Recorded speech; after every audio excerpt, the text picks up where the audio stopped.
Alright everyone, welcome back to this video. In the last one, we have deployed the resources that are needed for this particular lab that we have started doing, where we are going to implement a hub and spoke model. In this lab, we're gonna configure the hub and spoke network. But before we do that, let's review what we have done so far. So I'm already logged into my Azure in this right hand side. And if you notice all of them virtual machine, we have also deployed the Microsoft Azure Network Watcher uh, enabled and installed in these virtual machines, and we did that as a guest configuration agent. Okay, and what we did next, so over here let's review the virtual network, and let's start with the VNet 02. So it's over here. I don't need this anymore. Let's see the VNet 02. Let's just go there, and over here if you come down to the properties, okay, you have the name, location, resource group, subscription, resource ID. So this is the one that we need. Let's copy that one. I'm just going to open up a notepad and list that for now. Okay, and the next thing that we do, navigate back to the list of virtual. So since we are here, let's just look at the address space, and that's 1062.0.0.22. It can hold up to 201024 number of IPs.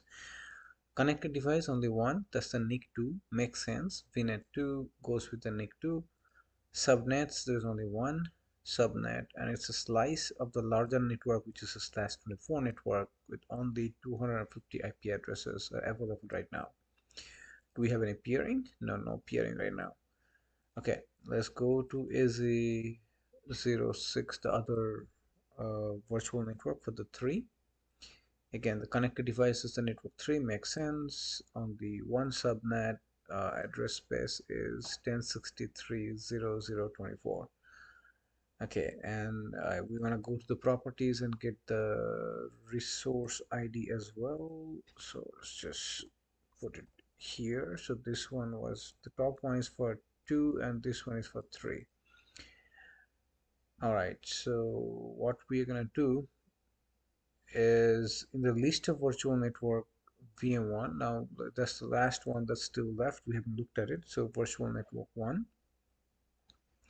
Here we're gonna do the peering. So if I come down over here, okay, so where am I? I'm at the overview, and interestingly there are two different virtual machines that are attached to this particular network, right? So, and one of them is deployed in subnet 0, another one in subnet 1. So if you go there, I'm expecting there are two subnets, so that's the difference in this particular virtual network. The other two virtual network 2 and 3, they had only one subnet. In the virtual network for VNet 01, we have two different subnet. Okay, we have subnet 0 and subnet 1. And let's go to the peering. Currently there is no peering. So what we are going to do, we're going to add some peering, and with the following direction, the virtual network peering name. So let's just do that. So add peering. So peering link name, let's paste it here. Let's see what is going on. So this time we're going to peer 1 to 2, to VNet 1 to VNet 2. Traffic to remote virtual network, allow. And then traffic forward from the remote virtual network, this one we want to block. Virtual network gateway we are not using, so none.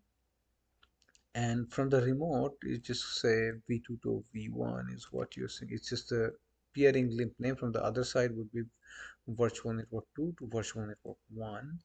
And deployment model, you're always going to use the ARM. So choose the resource manager.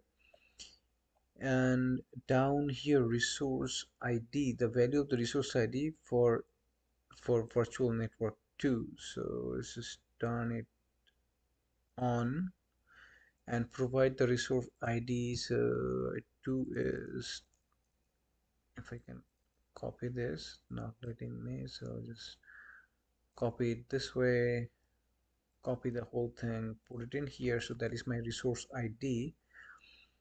And over traffic to remote virtual network, yes, allow. And then traffic forwarded from the remote virtual network is allow. Virtual network gateway is none. So that should be all. Then say add, and it just happened, but it said something, some note. Point peering are unable to connect to all address space in this virtual network and must be sync, and that is fine. Okay, sync we can do in a little bit, and I'll show you how to do that. And let me read the notes. Wait for the operation to complete. This step establishes two local peering, one from the VNet 1 to VNet 2 and other from VNet 2 to VNet 1. That's good. Allow forwarded traffic needs to be enabled in order to facilitate routing between the spoke virtual networks, which you will implement later in this lab. So forwarded traffic needs to be enabled. So what we're gonna do, we're gonna now do the peering one more time, and this time we're gonna peer between VNet 1 and VNet 3. So let's just do that. So traffic to remote host is allowed. Traffic forwarded from the remote virtual network, this one is allowed. This one is blocked. Traffic originates from outside the virtual network, so that is you gotta block. So traffic, if it originates outside the virtual network, we're gonna block it. Then again, uh, virtual network gateway we are not using.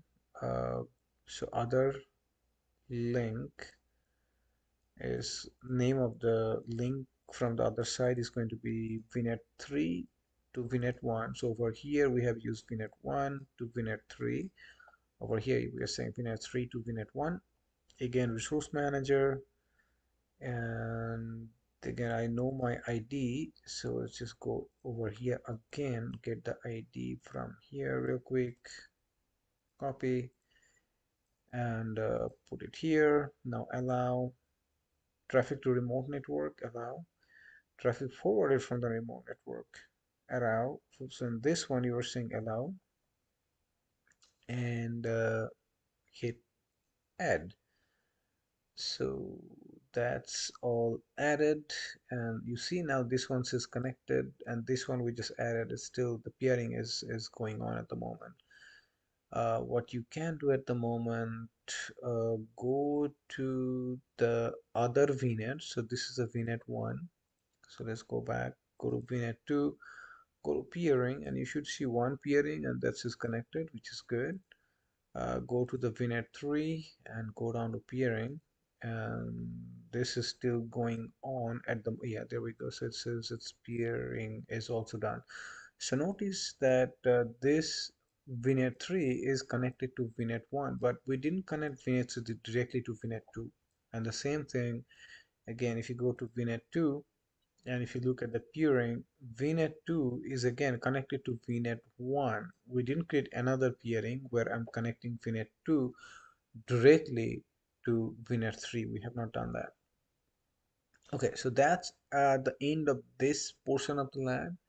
When we come back in the next section, we're gonna do some test transitivity of the virtual network peering.